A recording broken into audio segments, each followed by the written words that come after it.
Tá bom, começo a gravar agora, né? Para quem está vendo esse vídeo histórico, né? O tema da aula é vista de prova, vista de atividade, né? Acabou sendo uma avaliação, mas ela é uma atividade da N1, né? Uma atividade avaliativa. A gente começou no horário, mas a gente estava falando antes sobre os palestrantes que virão aqui para nós, né? Então a gente tem dia 5, o professor Júlio César Silveira falando sobre Jung e as possibilidades de atuação. Depois a gente tem o Fábio Ferraz falando sobre essa aproximação entre a psicologia judicial e a psicologia jurídica na área judicial, na área jurídica, e nesse embrincamento, né, nessa aproximação com a área social. Depois a gente vai ter uma palestra no dia 20, isso no dia 13, 13? 13, 14. Dia. Deixa eu atualizar, precisa sair aqui o calendário. No dia. No dia 13, no dia 20 sou eu mesmo, porque não tivemos aí a possibilidade de alguém com a janela aberta, que é sobre Reich, né? Falando sobre as possibilidades de atuação, sobre as técnicas, sobre a perspectiva teórica. Conheço a obra de Reich, mas não é a minha abordagem, então eu não atuo com Reich no meu dia a dia como, como psicólogo, mas digamos que Reich ele faz uma proposta de integração entre corpo e mente, e, e ele faz uma via contrária do que seria uma psicologia mais mentalista, mais psíquica, dá ênfase na sua terapia nos aspectos psíquicos, na dinâmica psíquica, né? Olha, inclusive olha a psicossomática por um outro olhar, né? No olhar da psicanálise, de onde ele é oriundo, né? O Reich, você trata os sintomas a partir de uma proposta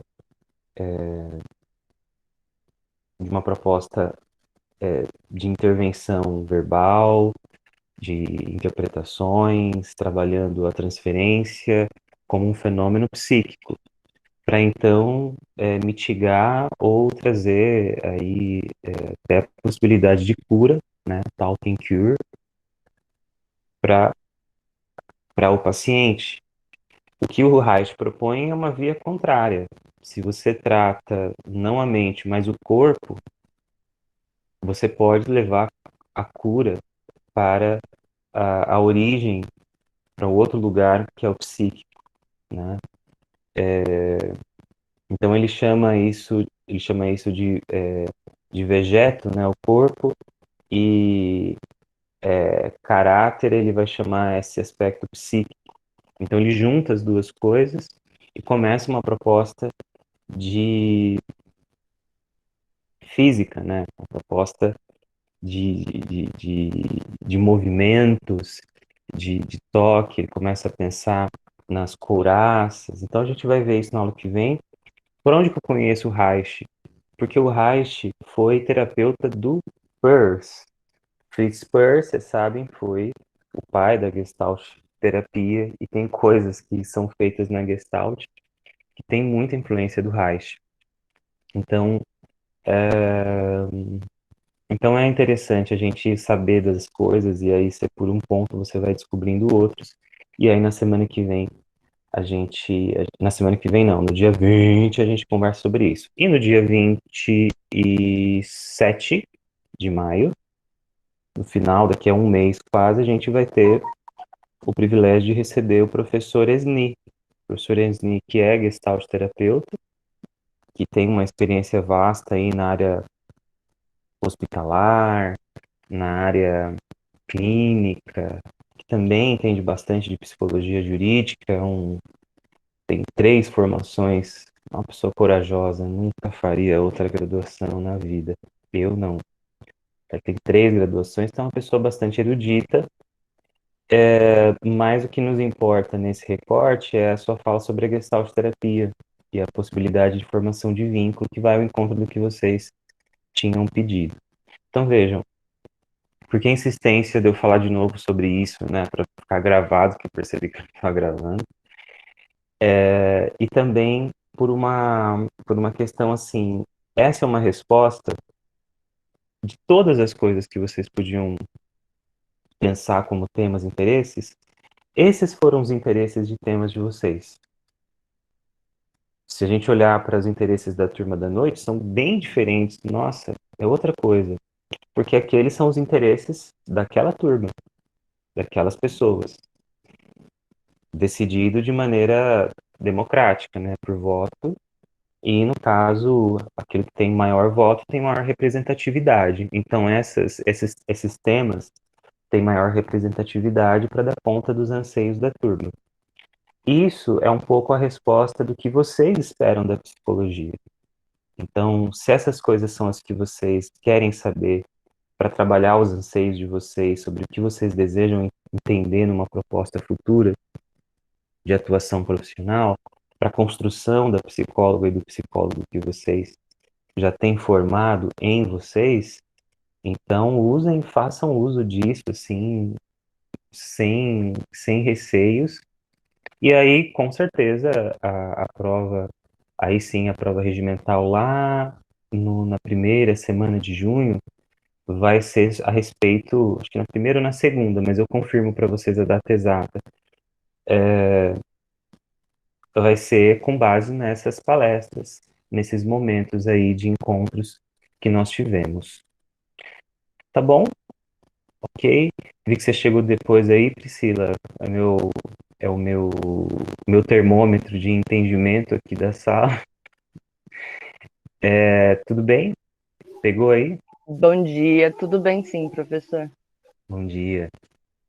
Então vamos lá, dito isso, então eu quero agora fazer com vocês a vista das perguntas, né? No final das contas, eu vi que foram só 4 perguntas, né?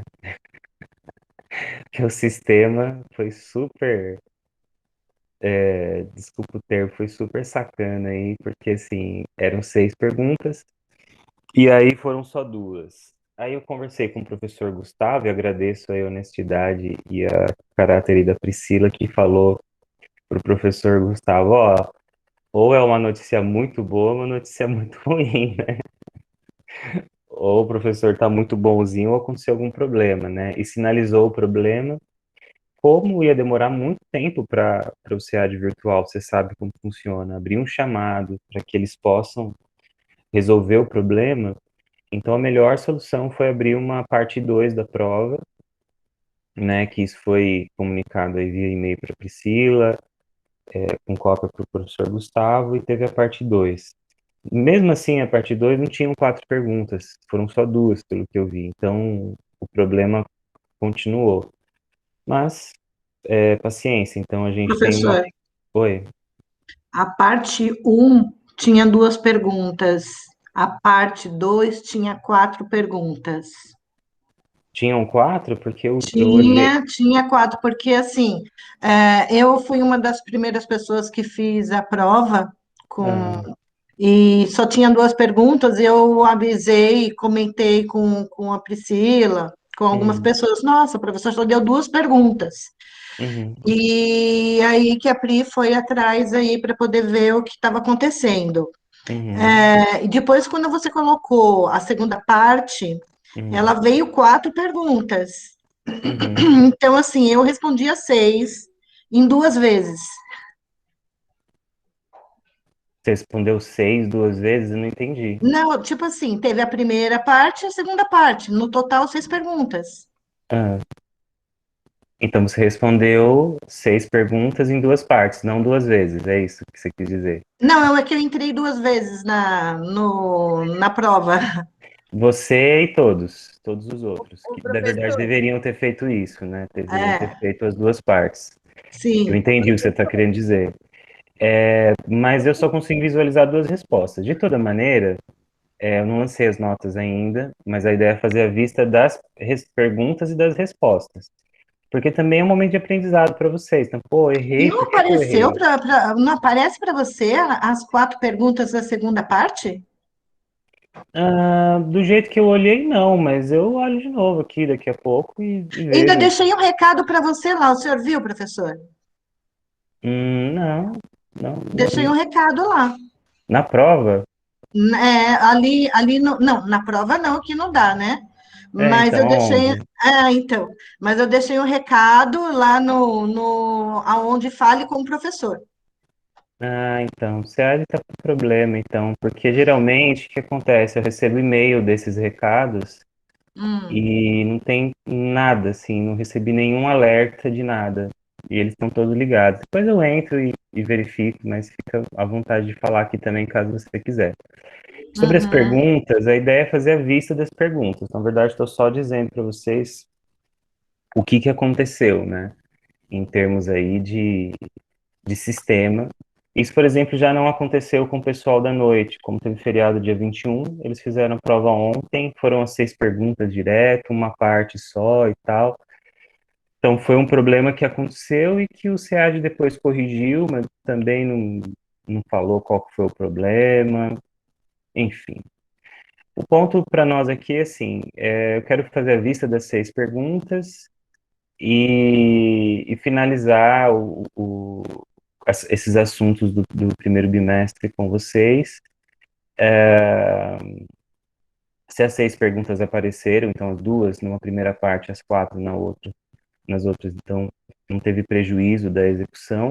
O que eu fiz na parte 2 é que, como a conversa comigo e com o Gustavo foi entre 10 da manhã, 10h30 da manhã e as 11, então eu coloquei o período para execução da parte 2 das 11 da manhã daquele mesmo dia, do dia 22, se eu não me engano, foi na quinta-feira passada, até o meio-dia do dia 23, ou seja, ao invés de fazer um esquema de deixar até o final do dia 22, ainda ganhou 12 horas. Ah, mas quem que vai fazer prova de madrugada? Sei lá, uma pessoa insone, alguém que tem trabalho noturno, não sei. Mas ficou mais 12 horas aberto, tá? Então ficou um total de 25 horas aberto, né? Com relação a isso, eu preciso também ser justo, né? E contar aí com a comunicação de vocês, com a representação da sala, e não tem muito que eu posso fazer, porque senão eu posso, aí vira uma outra coisa que não é uma atividade avaliativa, né? Aí vira talvez uma outra coisa de vou lá, dou um jeitinho e tal, e não envolve o que é mais importante, que é a corresponsabilização de vocês no processo de formação, né? Vocês já sabem como funciona. Tá bom? Então, vamos lá, eu vou abrir aqui, Mas, compartilhar. professor, alguém não Oi. fez a prova? Tem essa situação de alguém que não identificou a prova? Eu não, teve um e-mail de alguém que mandou um eu. e-mail. Tô ouvindo minha voz duas vezes? Acho que alguém tá no Viva Voz, aí eu tô ouvindo minha voz duas vezes. Não, ok, que eu Fecha fiquei o até com medo áudio, de não ter visto a minha prova, mas eu fiz tudo.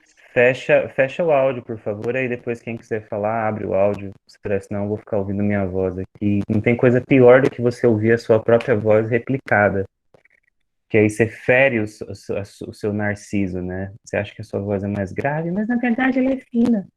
Horrível. Não, teve uma situação, acho que alguém mandou e-mail, sim. Eu conversei com o professor Gustavo sobre a situação e o entendimento foi que não tinha muito o que fazer, porque é isso que eu acabei de dizer, senão a gente é uma pedra de dominó que afeta todos os outros professores que porventura forem fazer alguma outra prova, que a gente abre um precedente, entendeu? Nesse sentido, não tem muito que a gente possa fazer, Mas não. a minha prova também veio picotada, porque eu procurei fazer a prova no horário de aula, né? Hum, E aí eu fiz, depois eu vi a mensagem que não era só duas perguntas, que hum. tinham mais quatro, aí eu respondi as outras quatro, Hum, e e mas acabou. agora você está visualizando só uma das provas, ou a de dois ou a de quatro. Não, por isso que é importante a pontualidade de vocês. Eu já expliquei isso já, mas eu explico de Não, novo. eu Quantas, entendi. Eu explico quantas Mas vezes for assim, se a gente vai fazer necessário. a revisão da prova, eu acho que dizer como isso vai ficar e as notas é importante, né? Não, não, eu acho que tem a ver com pontualidade, Cris. Eu já expliquei isso e já expliquei isso nas outras aulas. Que eu expliquei que seriam 6 perguntas. E foram 6 perguntas. O que aconteceu é que, Não, eu entendi isso, não precisa repetir, que eu sei que eu entrei atrasada e não vi. Eu só queria saber se a gente vai encerrar o primeiro bimestre hoje, eu queria saber como vão ficar as notas também. Além das vistas das sim, questões, eu acho sim, que a gente saber como vai ficar a nota seria interessante também. também já foi explicado lá no começo, mas eu repito de novo. Assim, lá no primeira aula, e você sabe super bem disso, porque você também tem essa prática lá no outro campo, é feito um combinado, um contrato pedagógico. O que a gente combinou é que no primeiro bimestre a gente já teria uma atividade avaliativa, que lá no primeiro dia eu pensei em fazer um trabalho, mas passou na segunda semana, e aí eu já falei para vocês que a decisão era por fazer uma prova com, com 6 perguntas, e que essas perguntas teriam a ver com tais temas. Na aula antes da prova, eu passei para vocês todos os temas, são 10 respostas, todos os temas que fariam parte das perguntas, expliquei os critérios, o que é a pergunta de toda a taxonomia da prova, o que é difícil, o que é fácil, o que é intermediária, e vocês sabem que vocês têm, além do componente da prova, a gente tem os 3 fóruns, cada um deles vale 5 pontos, um total de 15 pontos, ou vocês podem pensar em percentual, 15%, ou seja, conta matemática, assim, bem simples. Então, se você tem 3 fóruns, cada um vale 5, se você não fez um, Sim, você fica com professor, eu 10 pontos. participei dessa aula, eu sei disso. Eu estou querendo só entender é A que, do nota jeito eu que vou eu conheço a lançar. AVA, agora eu estou ah, pensando, se aparece só 2 perguntas, e eu fiz, depois não, isso foi apareceu mais só. 4, e Não. eu fiz, será que o sistema deve ter acatado só ou as 2 ou as 4? E talvez não seja possível mesmo o senhor visualizar as 6 que eu fiz em fases separadas. Hum, Mas a gente fez, eu fiz. tá, não, pois isso foi só uma Eu não observação que eu entrei depois no fiz. sistema para ver, porque vai ter que aparecer 2 provas lá, uma de 2 questões e uma de 4.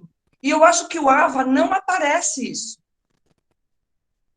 Olha, eu acho que essa é uma questão mais operacional para eu ver aqui e lidar com isso, assim, eu Então, vou é ter isso que que eu lidar com queria o que saber como vai aparecer. ficar, porque o que eu espero é que, assim, olha, você não Eu, fez as 2 primeiras, você só fez as 4, ou você só fez as 4, não fez as 2 primeiras, porque foi um problema operacional, claro que foi, né? Nem consigo imaginar como é que isso pode ter acontecido, eu não entendi, mas tudo bem. Né? Então, é só isso. Eu uhum, queria só deixar aqui que eu fiz as 6 uhum, questões. tá bom, Agora, se o legal. AVA salvou as 2 fases ou apenas uma, não sei. Então, aí a Isso gente tem é chato que. mesmo, o negócio do programa, né? Mas é a ferramenta que a universidade disponibiliza para nós. Mas na É verdade, mesmo. acho que não foi a ferramenta, foi alguma coisa lá, foi a ferramenta que tem atrás da tela, né? Quem incluiu essa prova no sistema, eu não sei mesmo o que fez, mas só ficou 2 questões, né? Foi alguma coisinha que fez ali que, né, aconteceu, alguma parametrização, alguma coisa que clicou lá, aparecer apenas 2 questões por aluno do banco de questões, alguma coisa, mas tudo Gente, bem. gente, é o seguinte. A prova, ela é uma avaliação do desempenho de vocês. Vocês não foram prejudicados e não serão prejudicados em termos de nota, exceto pelo desempenho de vocês. O foco aqui está sendo mudado, isso não é de bom tom. Foram feitas 6 perguntas. Se aparecem duas traus, isso aí é um outro problema de sistema, e se vocês de fato responderam, isso tem como ser localizado, tá? Nem se tiver que entrar lá no código do Moodle, isso vai ser localizado. Então, vocês não vão ser prejudicados por isso. O único prejuízo que vocês podem ter é se vocês erraram.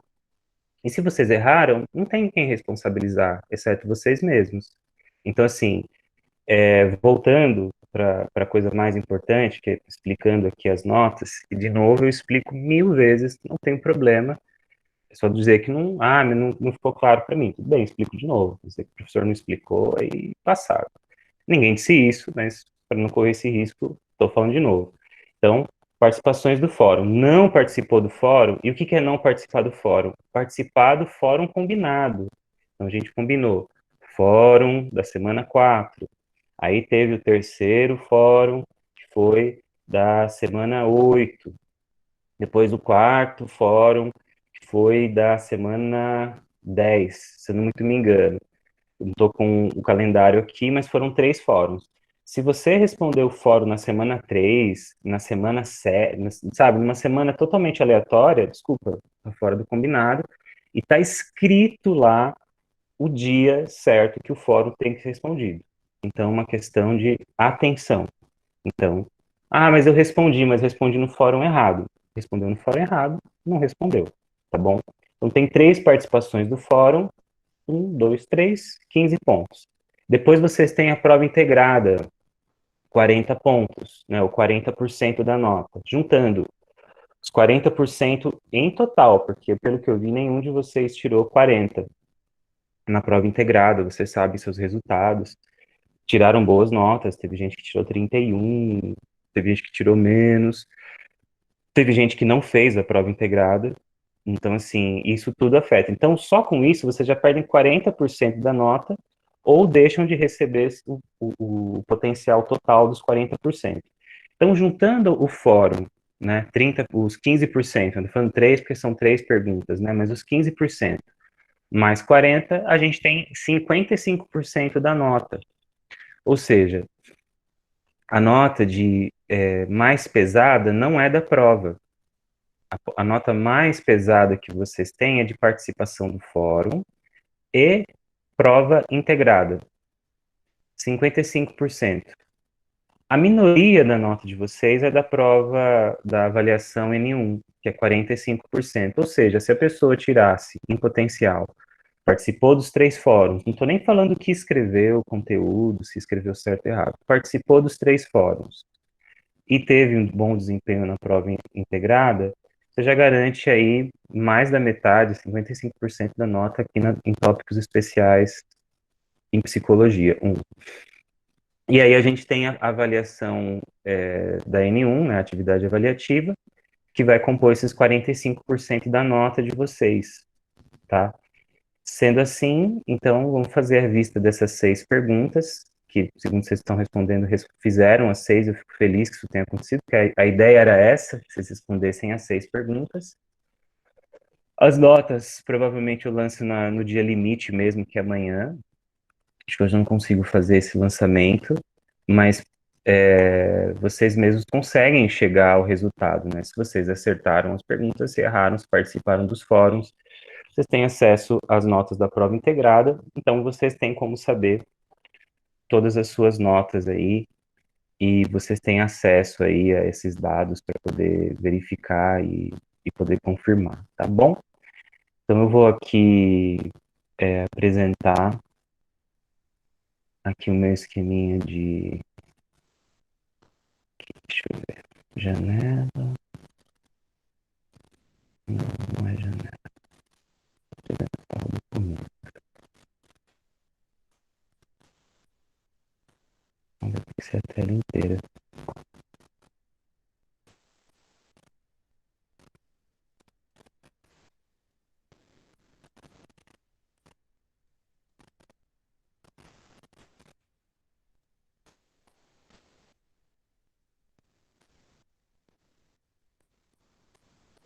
Bom, acho que agora vocês conseguem ver ver a minha tela, né? Sim, professor. Beleza, obrigado, querido. Então vamos lá. A gente tem aqui as 6 questões, elas estão marcadas em amarelo já aqui a alternativa correta, mas eu vou ler com vocês. Claro que a nossa aula acaba sendo mais curta hoje, né? Porque sendo vista da prova, não tem a necessidade da gente seguir até o tempo limite. Mas é claro que eu vou ficar por aqui. Quem tiver dúvidas, quiser conversar depois, eu estou à disposição, tá bom? Então, questão 1. Em todo o mundo, quase 1 bilhão de pessoas vivem com um transtorno mental. A cada 40 segundos, alguém morre por suicídio, e a depressão é agora reconhecida como a principal causa de doença e de incapacidade entre crianças e adolescentes. Saúde mental merece nosso compromisso, 10 de outubro, Instagram da ONU Brasil, tá? O link ali do acesso ao Instagram, que é o mesmo vídeo que vocês viram lá, né? É uma transcrição literal do que foi dito lá pelo diretor executivo da ONU.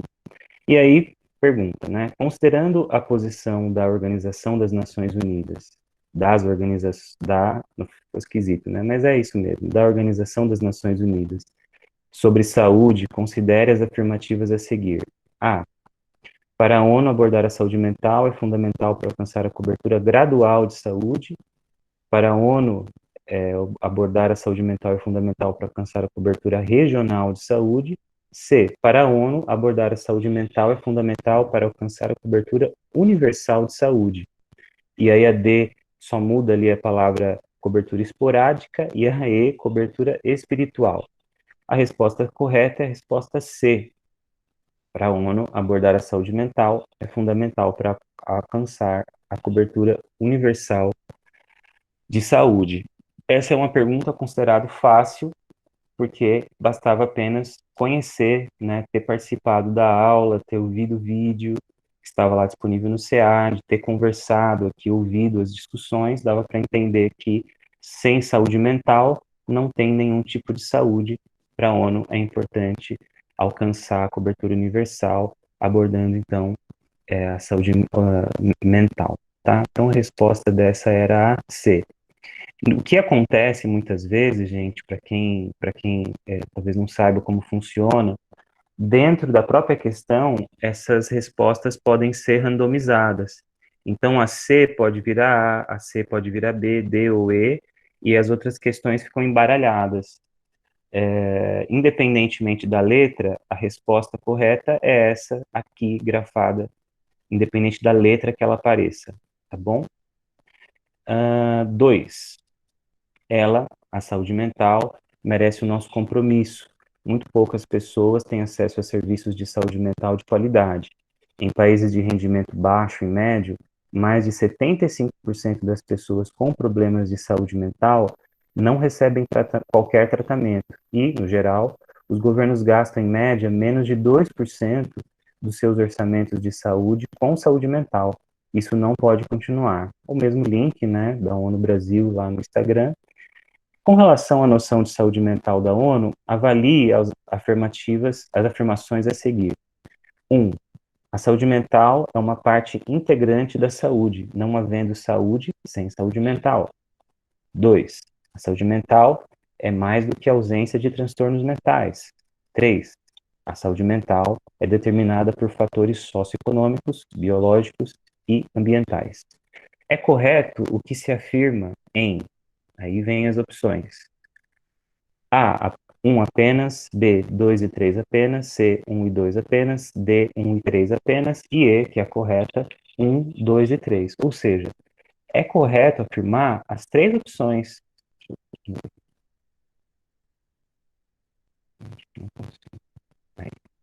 É correto afirmar o que se diz nas três, que a saúde mental é uma parte integrante da saúde, não havendo saúde sem saúde mental, que a saúde mental é mais do que a ausência de transtornos mentais, e 3, que a saúde mental é determinada por fatores socioeconômicos, biológicos e ambientais, ou seja, todos esses fatores, não apenas psíquicos, envolvem a saúde mental. Não tem nenhuma novidade, mas é importante essa pergunta, até porque ela tem tudo a ver com o drama que a gente vive de saúde mental devido à situação pandêmica. Ok? 3. Não podemos continuar a ignorar a necessidade de um aumento significativo do investimento em saúde mental. Devemos agir juntos agora para tornar acessíveis os cuidados de saúde mental de qualidade a todos os que precisam, para que possam recuperar mais rapidamente da crise da Covid-19. Mesmo texto. E aí, opções. Considerando as noções de saúde mental e políticas públicas, considere as afirmativas a seguir. 1. As intervenções de saúde pública envolvendo diversos setores da sociedade devem existir para promover proteger e restaurar a saúde mental. 2. As intervenções de saúde mental envolvendo setores privados da sociedade devem existir para promover, proteger e restaurar investimentos econômicos. 3. As intervenções de saúde pública, segundo as Nações Unidas, devem ter cobertura para pessoas em vulnerabilidade, apenas. A resposta correta é a afirmativa 1, apenas, né? Que é as intervenções de saúde pública envolvendo diversos setores da sociedade devem existir para promover, proteger e restaurar a saúde mental. A 2 não está correta, porque ela fala que tem que envolver setores privados da sociedade. Não que esses sejam proibidos de intervir, mas quando você diz que é diversos setores e você tem uma outra pergunta que faz uma afirmativa que exclui as outras possibilidades, ela se torna incorreta. E a 3 também acaba sendo incorreta porque ela tem aquele finalzinho apenas. Então, as nações devem ter cobertura para pessoas em vulnerabilidade, com certeza sim, mas apenas não. Porque senão a gente deixa de ter uma cobertura universal. A universalidade significa que ela tem que cuidar e tem que ter acesso para tudo, tem que envolver tudo. Então, nesse caso, a resposta correta acaba sendo envolvendo diversos setores da sociedade, o público, o privado, terceiro setor, representações dos três poderes, as organizações sociais, enfim, os cidadãos de forma geral. Então, essa é a resposta certa, apenas a. Questão 4. Os valores emancipatórios que constituem eticamente a psicologia enquanto profissão, que defende sua relevância social na defesa intransigente dos direitos humanos, da liberdade, da dignidade, da igualdade, da integralidade do ser humano, e investe seus conhecimentos e sua prática nas possibilidades de construção e de sua sociedade livre de todas as formas de negligência, discriminação, exploração, violência, crueldade e opressão. Código de Ética, daqui fazendo referência ao documento de agosto de 2019, que é o mesmo que vocês têm lá à disposição, postado várias vezes no SEAD virtual. Considerando os princípios fundamentais do Código de Ética, considere as afirmativas abaixo. 1. Psicólogo atuará com responsabilidade social, analisando crítica historicamente a realidade política, econômica, social e cultural. 2. O psicólogo atuará com responsabilidade por meio do contínuo aprimoramento profissional, contribuindo para o desenvolvimento da psicologia como campo científico, de conhecimento e de prática. 3. O psicólogo zelará para que o exercício profissional seja efetuado com dignidade, rejeitando situações em que a psicologia esteja sendo aviltada. É correto que se afirma em letra E, 1, 2 e 3. Então, as três opções que eu acabei de ler com vocês envolvem afirmativas corretas, que têm a ver totalmente com os princípios fundamentais. O psicólogo atuará com responsabilidade social, analisando crítica historicamente a realidade política, econômica, social e cultural. Atuará com responsabilidade por meio do contínuo aprimoramento profissional, contribuindo para o desenvolvimento da psicologia como campo científico de conhecimento da prática. E o psicólogo zelará, psicóloga, né, para que o exercício profissional seja efetuado com dignidade, rejeitando situações em que a psicologia esteja sendo aviltada. Ou seja, a psicologia espera da gente responsabilidade por meio do nosso aprimoramento, da nossa responsabilidade social, de uma visão crítica e do nosso zelo, rejeitando qualquer situação que a psicologia seja atacada, seja desrespeitada, que tem a ver com essa palavra aí de aviltada. Tá bom? Então, as três opções estão corretas. Aqui são afirmações tiradas dos princípios fundamentais da psicologia, tá? Tem aqui as 4 questões, né? Deixa eu levantar aqui as outras 2 questões, só um segundinho.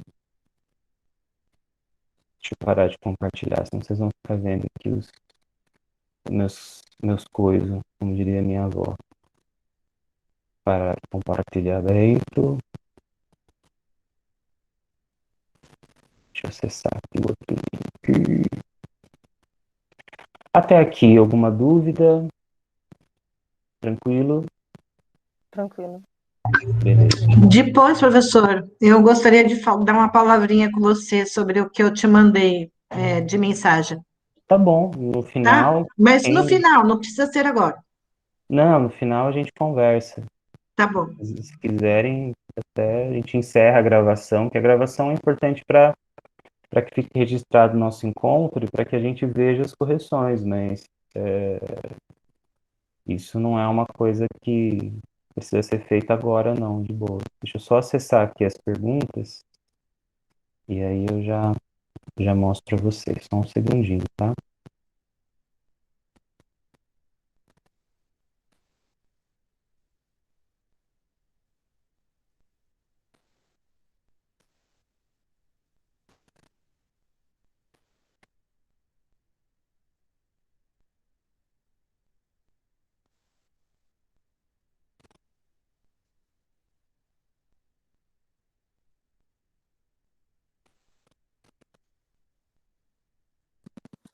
Professor, posso falar um negócio?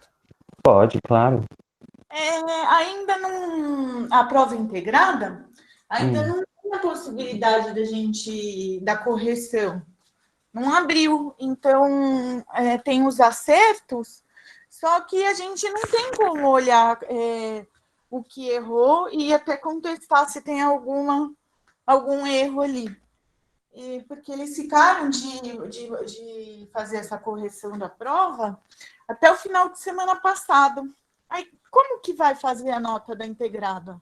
Aí você fala com o Gustavo amanhã, né, Ale? Porque é ele que cuida da... E ainda assim ele vai falar... Eu falei ontem, Pri, só que aí ele falou que é com o pessoal do EAD, do remoto. Então o Adriano também não vai resolver, né? Não, Porque ele não é do EAD. Tá.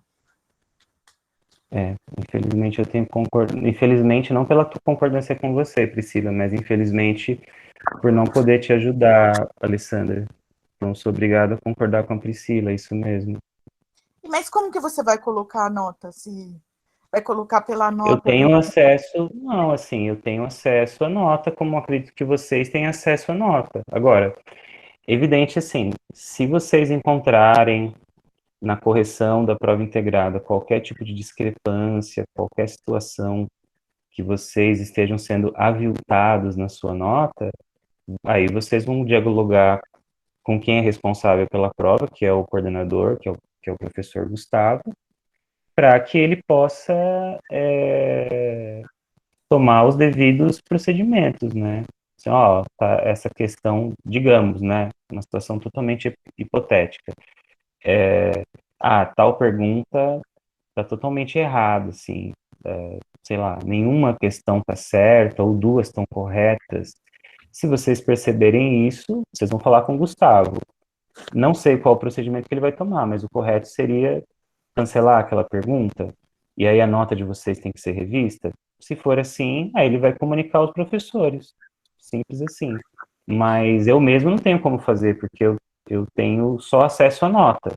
Tá aqui a nota e eu vou lançar a nota. É isso. Porque para a gente só saiu o número de acertos. Assim, a gente não sabe nem quanto a gente tirou, porque a prova valia 4 e eram 30 perguntas. Então, aí só está o número de acertos, né? Aí... Então, mas aí vocês têm que fazer é regra de 3, galera. Vocês pegam, assim, o número de acertos e, pela regra de 3, vocês transformam isso em percentual. Qual o percentual de acerto? Qual o percentual que o acerto de vocês significa? Então, se tinham 30 perguntas, vamos fazer uma conta de cabeça aqui, Alessandra, para mostrar que não é difícil. Então, tem lá 30 perguntas e você acerta 15 perguntas, significa que você acertou 50% da prova. Entendeu? Tá. é isso. Se você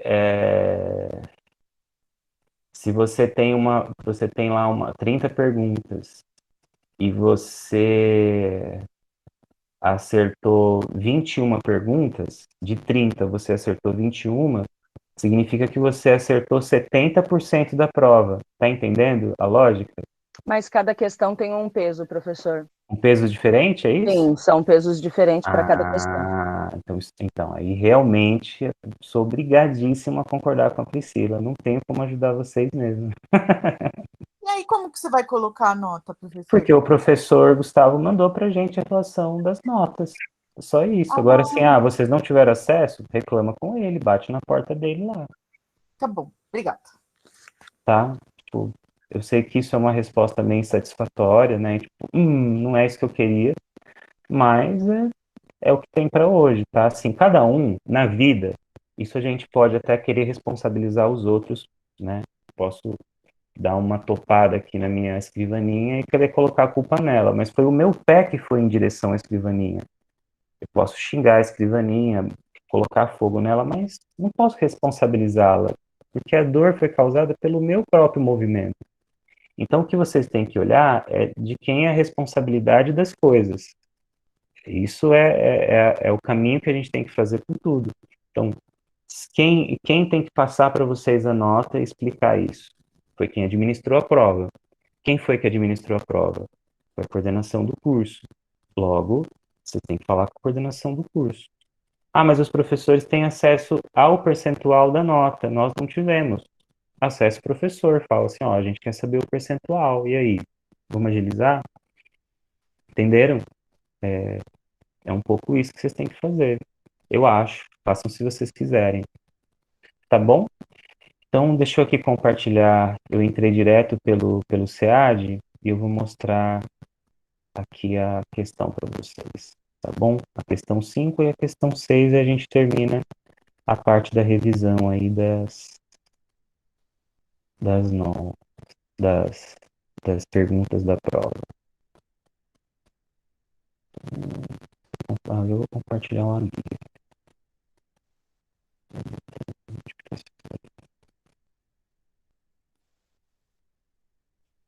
Acho que vocês conseguem ver aí a minha. Acho que agora, daqui a pouquinho. Acho que agora vocês conseguem ver a minha tela. Então, essa aqui é a pergunta 5, né? Questão 5. Ela tá meio diferente aqui do que a outra, porque eu entrei direto no sistema, tá? Mas a gente vai acompanhando. A pergunta diz assim: prestar serviços ou vincular o título de psicólogo a serviços de atendimento psicológico cujos procedimentos, técnicas e meios não estejam regulamentados ou reconhecidos pela profissão. Também um trecho extraído do Código de Ética do Psicólogo de agosto de 2019, né, através aí do Conselho Federal de Psicologia. Aí vem a pergunta, o enunciado, né? Sobre as práticas descritas no texto acima, é correto afirmar que, aí vem as opções, já vai aparecer inclusive a correta, é algo permitido ao psicólogo. 2, é algo desaconselhado ao psicólogo. 3, é algo meritório ao psicólogo. 4, é algo vetado ao psicólogo. E 5, é algo vexaminoso ao psicólogo. Todas essas coisas, em certo sentido, é algo vexaminoso ao psicólogo? Não é de todo. Tem uma verdade aí subjetiva, mas objetivamente é algo vetado ao psicólogo. Então, a resposta aqui, nesse caso, é a escolha 4, mas poderia ser randomizado e poderia aparecer como A, B, C, qualquer letra, tá? Então, prestar serviços ou vincular o título de psicólogo a serviços de atendimento psicológico cujos procedimentos, técnicas e meios não estejam regulamentados ou reconhecidos pela profissão é algo vetado ao psicólogo. Então, eu não posso vetar eu não posso associar a prática da psicologia a algum procedimento que não é reconhecido pelo Conselho Federal de Psicologia, que não é reconhecido pelo Conselho Regional de Psicologia. Nossa, surgiu uma técnica nova que ela envolve uns movimentos na cabeça e que você faz umas massagens aqui na região da têmpora e aquilo libera todas as angústias da pessoa e isso é algo terapêutico. Porra, pode ser que seja terapêutico mesmo, mas está regulamentado, reconhecido pela profissão? Não está regulamentado, não está reconhecido, então é vetado ao psicólogo. Poxa, mas eu fiz um curso, eu paguei milhares de reais.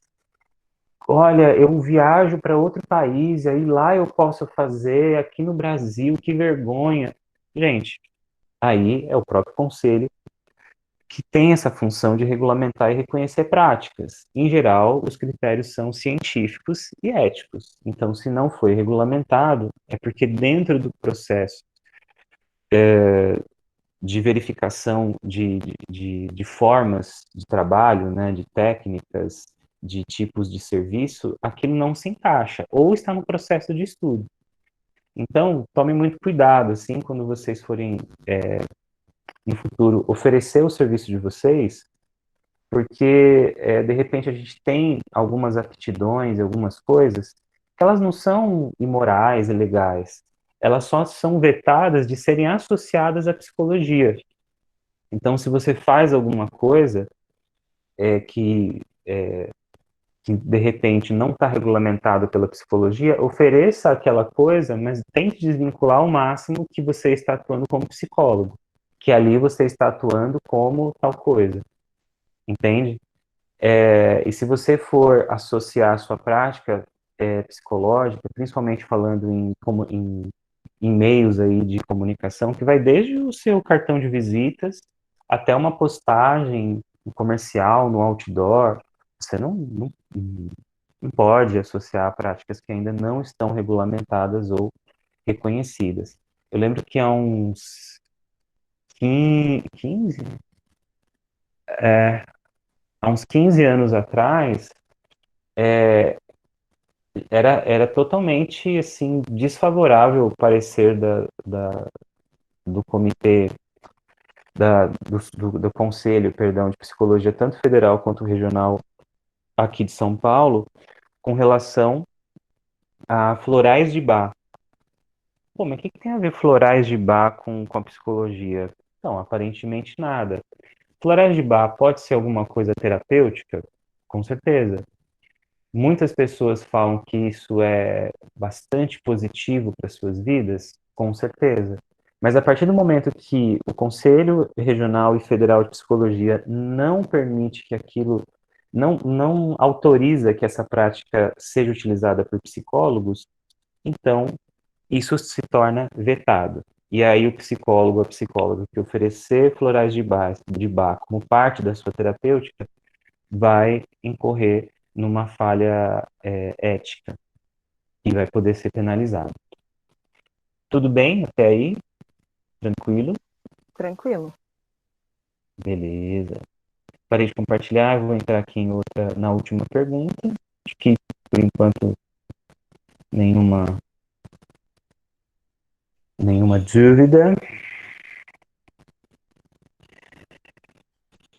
Deixa eu acessar a sexta pergunta. Essa sexta pergunta acho que a pergunta aí mais pode ser considerada mais difícil aqui. Eu vou mostrar para vocês até através de outra visualização. Por que cada visualização, professor? Porque é bom ser dinâmico, assim, então é legal. Vou compartilhar a tela inteira.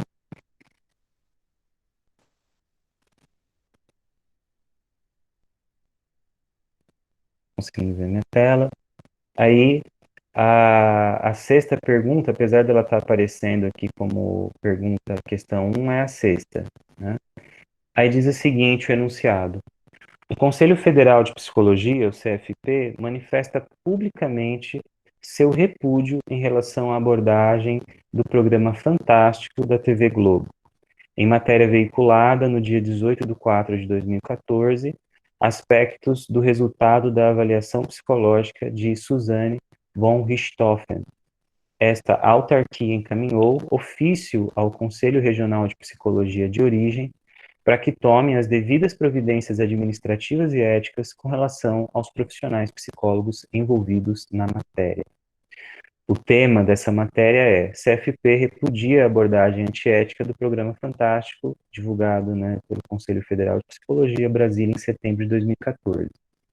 Aí vem a parte ainda das opções do enunciado. Considerando o Código de Ética Profissional do psicólogo, da psicóloga, é correto afirmar que a veiculação de resultados de avaliação psicológica de qualquer pessoa, que a veiculação de resultados de avaliação psicológica de qualquer pessoa é falta ética, pois, 1. É vetado ao psicólogo apresentar resultados de serviços psicológicos em meios de comunicação de forma a expor grupos ou organizações. 2. É dever do psicólogo respeitar o sigilo profissional a fim de proteger, por meio da confidencialidade, a intimidade das pessoas, grupos ou organizações a que tenha acesso no exercício profissional. 3. O psicólogo, a psicóloga, baseará o seu trabalho no respeito e na promoção da liberdade, da dignidade, da igualdade e da integridade do ser humano, apoiado nos valores que embasam a Declaração Universal dos Direitos Humanos. Aí vem a pergunta, né? Qual dessas está correta? A, apenas um; B, 1, 2 e 3; C, 1 e 2 apenas; D, 1 e 3 apenas; e E, 2 e 3 apenas. Então, a gente pode clicar aqui em uma das opções, eu vou chutar a B e vou pedir para verificar.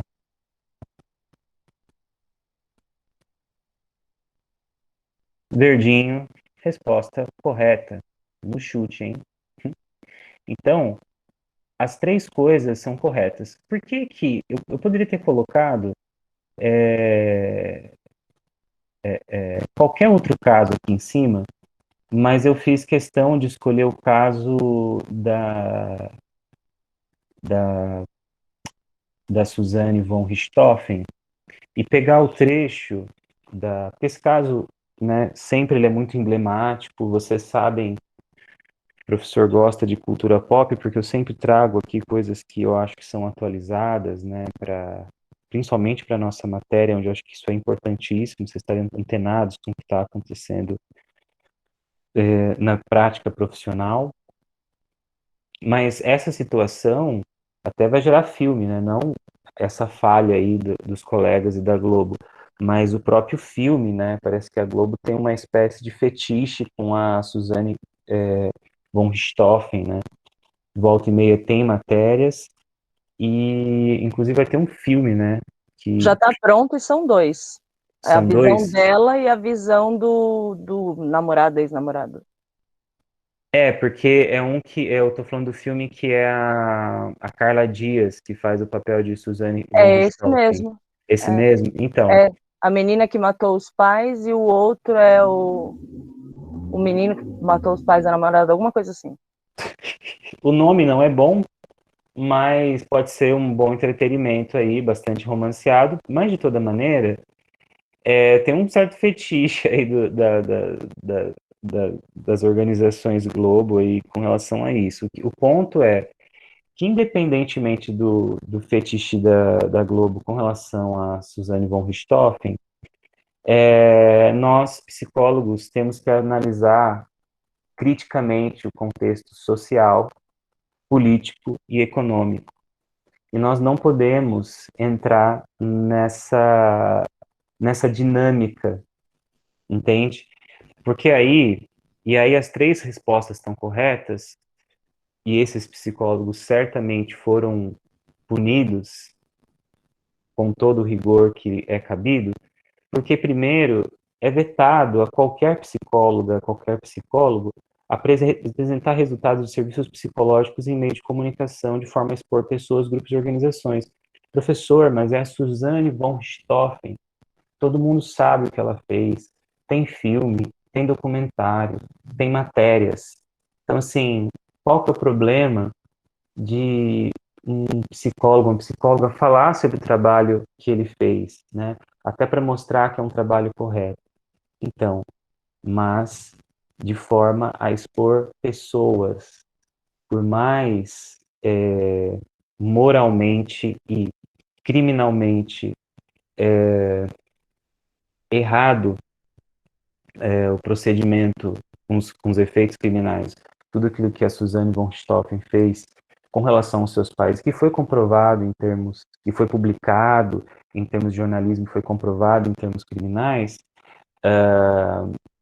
e teve todos os desdobramentos na sua própria família, na sua própria vida, na vida das outras pessoas, sendo os mais afetados os próprios pais que morreram, mas isso não tira dela a condição de pessoa.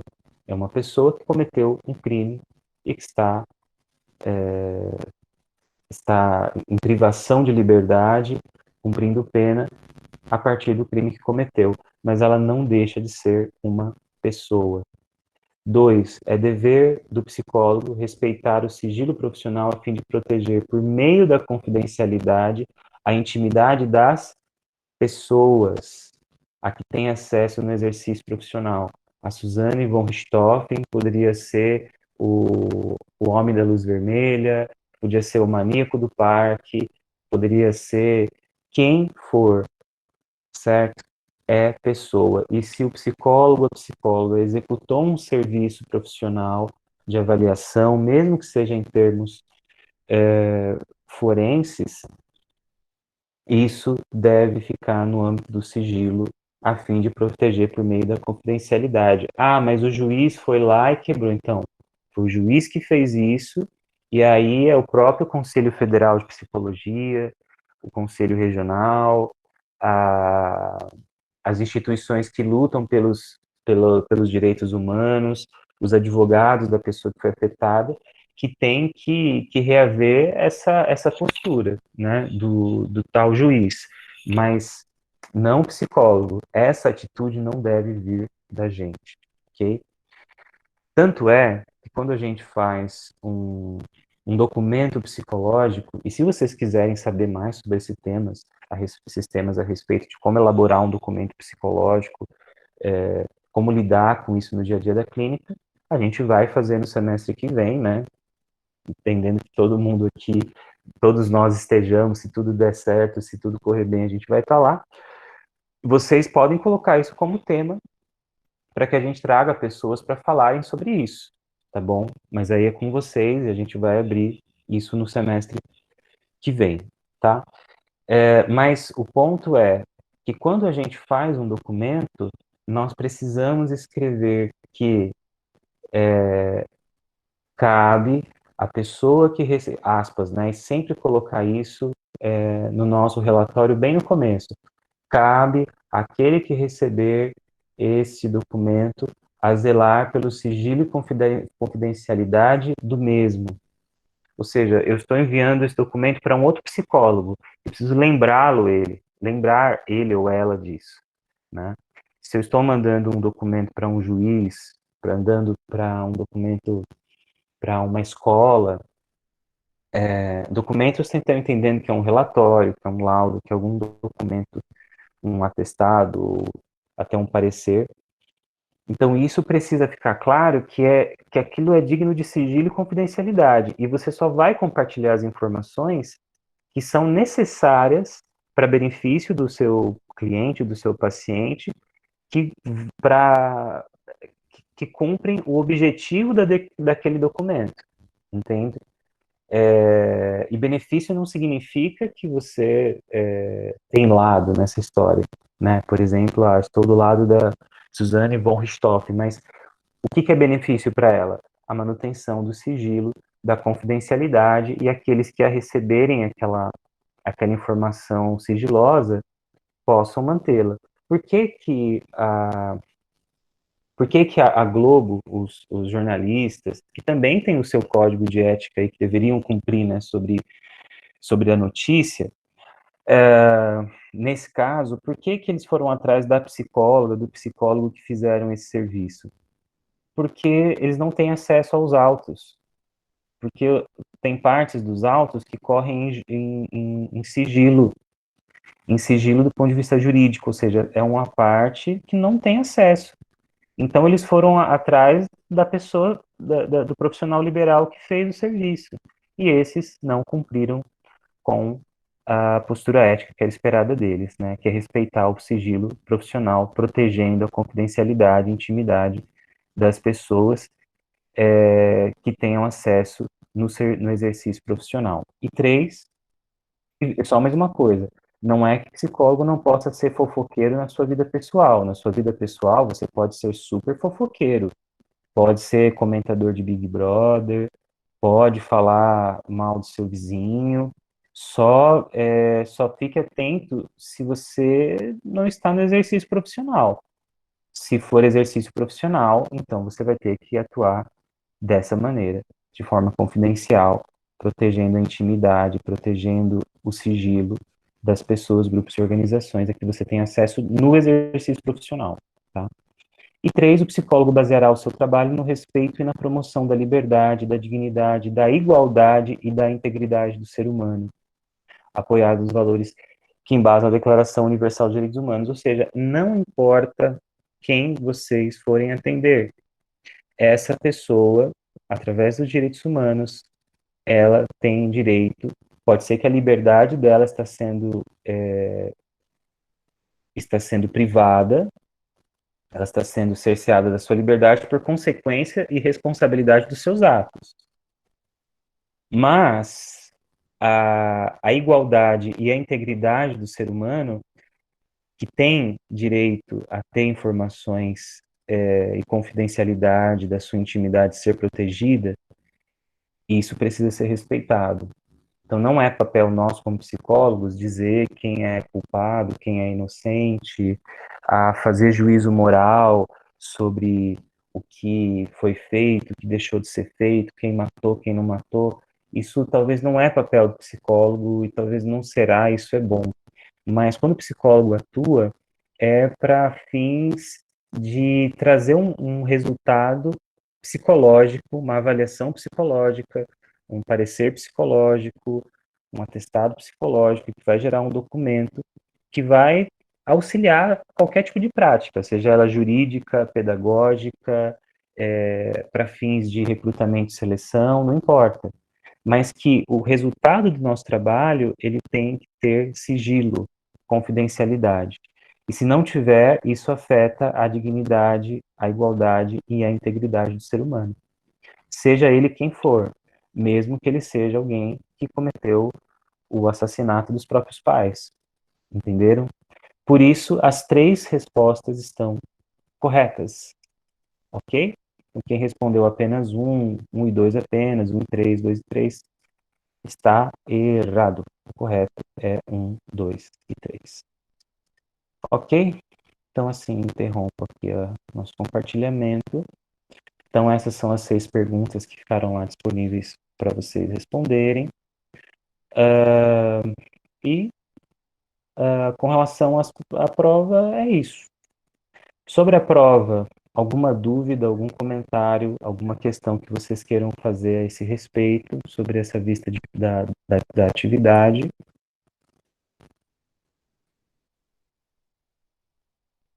Não? Pode digitar aí no chat, tipo, não, obrigado, só para eu saber. Não. Não. Não? Tranquilo? Não. Tá. Eu falo depois, Então, professor. No tudo final bem, aí. Regina. Tá, tranquilo, de boas. Mas com relação à nossa prova, era isso mesmo que eu esperava. Se vocês olharem, assim, os tipos de tema que eu tinha dito que eles existiriam, são realmente, os temas todos estão aí, né? Sobre pandemia, não diretamente, mas falando sobre a saúde mental, né? que envolve o contexto da pandemia, de Covid-19, sobre aquilo que é vetado ao psicólogo, sobre os princípios fundamentais, né? E também a respeito a respeito de uma pergunta que essa última, que é a sexta pergunta que eu mostrei para vocês, ela é uma pergunta difícil. Por que que ela é difícil no meu ponto de vista? Porque ela envolve um crivo moral. Ninguém vai dizer que a Suzane von Richthofen é inocente. Ela mesma sabe que ela não é inocente. Isso está bem documentado. O ponto é o que uma pessoa não inocente tem a ver com o trabalho que o psicólogo realiza. Se a gente considerar que não nos importa a inocência, que não nos importa culpados, não importa nada, importa que a gente possa entender que aquela é uma pessoa humana e que mesmo que a gente esteja fazendo um trabalho que vai avaliar o estado psíquico dela para fins judiciais, que a gente faça aquilo com cientificidade, mas também seguindo todos os critérios de respeito à pessoa humana, mesmo que ela não se deu ao respeito. A nossa atitude como psicóloga, como psicólogo, ela deve ser inalterada. A gente não deve mudar a nossa postura como psicólogas e como psicólogos a depender de quem for o nosso cliente. Essa manutenção da nossa postura, que tem que ser uma postura que respeita o sigilo, a confidencialidade, que respeita a cientificidade da nossa prática, que respeita aquilo que nos é vetado, que se baseia nos princípios fundamentais, que tem um amparo técnico-teórico bastante fundamentado para justificar as suas ações. Então, essa postura, ela não diminui quem vocês são, mas elas aumentam a potência daquilo que vocês são, dessa psicóloga e desse psicólogo que vocês têm construído até aqui. Essa pergunta era um pouco mais difícil porque vocês tinham que fazer uma diferença entre o juízo de valor e o que diz, o que a psicologia espera de vocês, o que o cliente pode esperar de vocês, independente do nosso juízo de valor sobre a prática dela. Isso é uma outra coisa. Isso tem que ser suspenso, pelo menos durante a nossa execução, né? A gente pode falar de neutralidade, de imparcialidade, mas eu diria, em termos mais fenomenológicos, que a gente tem que suspender isso, suspender os nossos preconceitos, não talvez abrir mão deles totalmente, não sei se é esse o caso, nem sei se a gente consegue de uma hora para outra, mas que eles não sejam o norte da nossa prática, que eu acho que foi o que os colegas fizeram. Talvez movidos aí por uma vaidade, movidos por um processo de objetificação do seu trabalho, cometeram uma falta ética grave, entende? Com certeza, se não fosse a Suzane von Richthofen, se fosse outra pessoa, eles nunca fariam isso, mas ao desumanizar a figura da Suzane von Richthofen, eles cometem esse erro, cometeram, e aí sofreram as penalidades. Não me perguntem quais, porque eu não cheguei a procurar, mas provavelmente eles não foram caçados, não, mas com certeza tiveram que pagar algum tipo de multa aí, bastante salgada, e tiveram aí a exposição pública, isso com certeza aconteceu. Caçados, eu acho que não. Tá bom? Então, semana que vem, né, como eu te falei, como eu falei para vocês, eu acho que não precisa a gente correr até o horário final, mas só dando um último aviso, semana que vem a gente já começa a palestra, só uma questão com relação ao horário. A palestra começa às 8h30, mas 8h15 eu já vou estar aqui, tá bom? Então, 8h15 a gente faz um aquecimento, tira dúvidas, coisas administrativas, ok?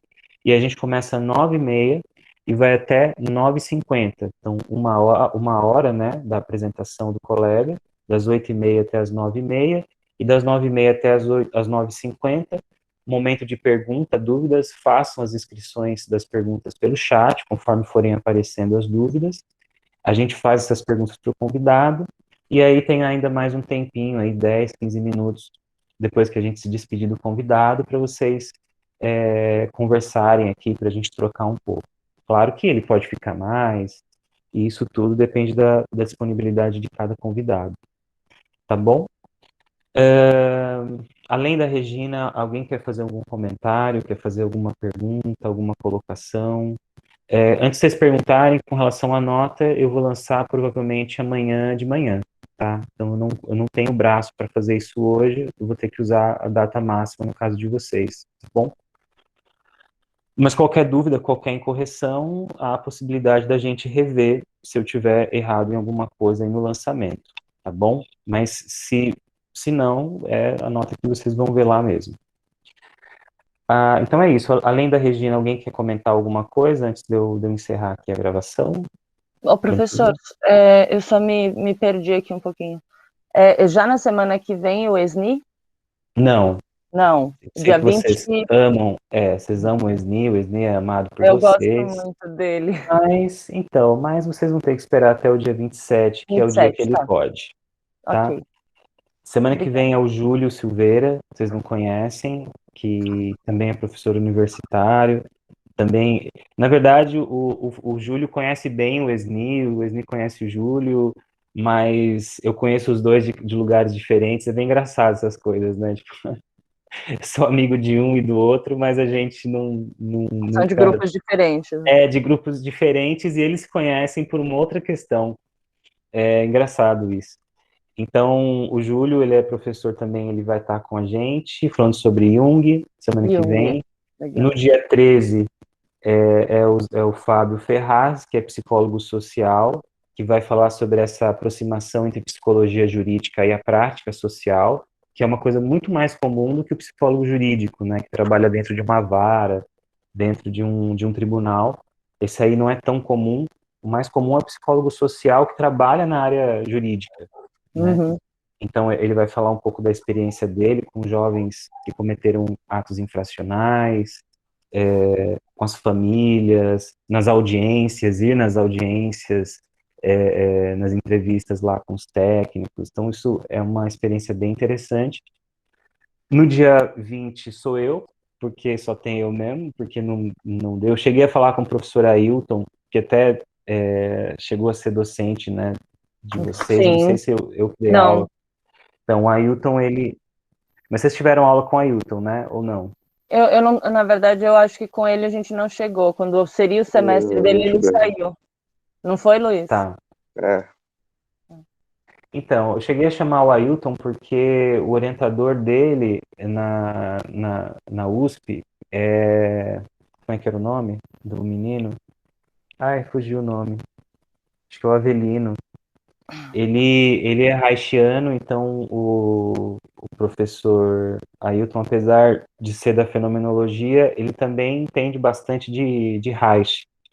Só que a agenda dele não bateu com o horário da manhã, então esse semestre ele não pode. Então aí eu vou trazer essa palestra, e aí no dia 27, que é a última sequência das palestras, é o Esni falando sobre a Gestalt terapêutica, porque ele é Gestalt terapeuta, e falando sobre a questão do vínculo. O que não rolou para esse semestre foi a questão da psicologia transpessoal, que está na mesma votação, tá no mesmo, ficou no mesmo patamar que a Gestalt terapia. Então, como estava na mesma pontuação, eu fiz uma troca, mas se no futuro vocês quiserem, no futuro, sim, semestre que vem, quiserem ter essa temática, a gente traz. Aí eu tenho mais tempo de achar alguém, de formar vínculo para trazer esse palestrante, essa palestrante. Tá bom? Tá bom, É isso. obrigada. Tranquilo? Mais alguma coisa que vocês queiram perguntar? Alguma dúvida? Alguma questão sobre tudo isso que a gente conversou hoje? Não, tudo ok, professor. Tudo ok? Os demais também? tudo ok. Só depois da gravação que a gente precisa conversar um pouquinho, na verdade. Beleza, então, gente. Então, eu vou interromper a gravação. Quem quiser sair porque não quer conversar nada comigo, a gente já então bateu a meta. Não colocamos uma meta, mas batemos a meta de fazer a vista de provas. Dobramos então a meta. Brincadeira, é o momento de uma. Mas a gente conseguiu, então, terminar aqui os temáticas do nosso primeiro bimestre. Eu fiquei muito feliz, assim, com as discussões que nós tivemos. Eu achei elas muito ricas, muito respeitosas. A avaliação é importante, como alunos eu sei que isso é importante, mas ela não define o processo de evolução de vocês em direção a esse profissional que vocês estão construindo, e que esses processos eles não se percam por conta da nota, por conta dessas coisas. Eu sei que a nota é importante, envolve até questões, outras preocupações, mas não percam o motivo de vocês estarem aqui, que é formar essa psicóloga e esse psicólogo que vocês já são, certo? E a gente precisa abrir aos poucos cada vez mais mão de ser aluno. Sei que tem prova, tal, mas sei que tem essa questão, tal, mas vamos tentando num exercício pessoal abrir mão do olhar de aluno para o olhar mais do profissional, porque essas questões de aluno são temporais, elas são tão rápidas que vocês vão ver daqui a pouco a gente já está em dezembro e não tem mais nada o que fazer como alunos, e aí só sobra o resto da vida de vocês querendo ser esse psicólogo, essa psicóloga. Então, eu diria e faria esse convite para a gente aproveitar esse momento para isso. Mas eu sei que não é fácil, mas fica aqui a minha expectativa. Tá bom? Então, me despeço de vocês, desejo para vocês um bom finalzinho aí de semana, bom final de semana. E quem quiser falar comigo, fique aí que agora eu vou interromper o vídeo e a gente conversa. Tá bom, queridos? Um abraço para vocês.